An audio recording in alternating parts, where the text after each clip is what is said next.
Hi అండి, అందరికీ నమస్కారం. నిన్న మన రాష్ట్రంలో సుమారు 11 మంది వరకు సీనియర్ ఐఏఎస్ ఆఫీసర్స్ ట్రాన్స్ఫర్ అయ్యారు.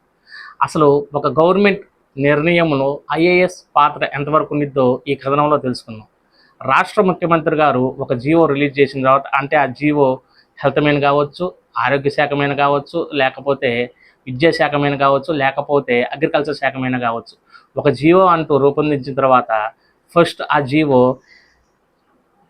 సీఎం గారు ఆమోదం పొందిన తర్వాత ఆ జీవో సంబంధిత శాఖ మంత్రి గారి దగ్గరికి వెళ్ళిద్ది. అక్కడి నుంచి ఆయన ఆమోదం పొందిన తర్వాత ఆ శాఖ ప్రిన్సిపల్ సెక్రటరీ గారి దగ్గరికి, అక్కడి నుంచి కమిషనర్ గారి దగ్గర నుంచి, అక్కడి నుంచి డిస్ట్రిక్ట్ కలెక్టర్ గారి దగ్గర నుంచి, ఆ తర్వాత జెడ్పీఓలకి, ఆ తర్వాత ఎంపీడీఓలకి, ఆ తర్వాత ఎంఆర్ఓలకి, అలా కింద స్థాయి వరకు చేరి ప్రజలకు జరిగింది అనమాట. సో గవర్నమెంట్ ఇంప్లిమెంటేషన్ చేసిన దాంట్లో, జీవోని ఇంప్లిమెంటేషన్ చేసే దాంట్లో ఐఏఎస్ ఆఫీసర్దే చాలా కీలక పాత్ర అన్నమాట. ప్రిన్సిపల్ సెక్రటరీగా సీనియర్ ఐఏఎస్ ఆఫీసరే ఉంటాడు, కమిషనర్గా సీనియర్ ఐఏఎస్ ఆఫీసరే ఉంటారు, మరియు జిల్లా కలెక్టర్గా కూడా ఐఏఎస్ ఆఫీసరే ఉంటారు.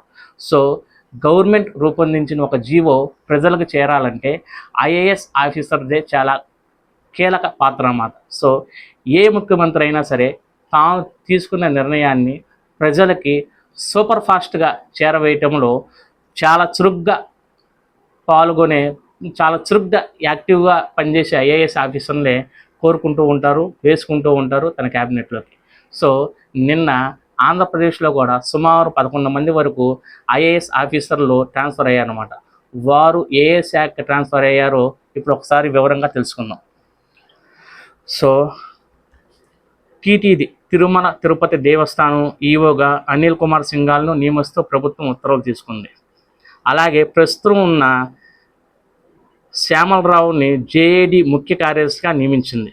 అంతేకాకుండా రోడ్లు భవనాలు ప్రత్యేక ప్రధాన కార్యదర్శిగా కృష్ణబాబును, రెవెన్యూ ఎక్స్చేంజ్ ప్రిన్సిపల్ సెక్రటరీగా ముఖేష్ కుమార్ మీనాను, మైనారిటీ సంక్షేమ శాఖ కార్యదర్శిగా సిహెచ్ శ్రీధర్ బాబును, అటవీ పర్యావరణ శాఖ కార్యదర్శిగా కాంతిలాల్ దండేను, గవర్నర్ ప్రత్యేక ప్రధాన కార్యదర్శిగా అనంతరామును, కుటుంబ సంక్షేమ కార్యదర్శిగా సౌరభ్ గౌర్ను, ఆంధ్రప్రదేశ్ భవన రెసిడెంట్ కమిషనర్గా ప్రవీణ్ కుమార్ను, పరిశ్రమలు కార్మిక శాఖ కమిషనర్గా శేషగిరి బాబును, రెవెన్యూ ఎండోమెంట్ కార్యదర్శిగా హరి జవహర్ లాల్ను నియమిస్తూ రాష్ట్ర ముఖ్యమంత్రి గారు నిర్ణయం చేసుకున్నారు.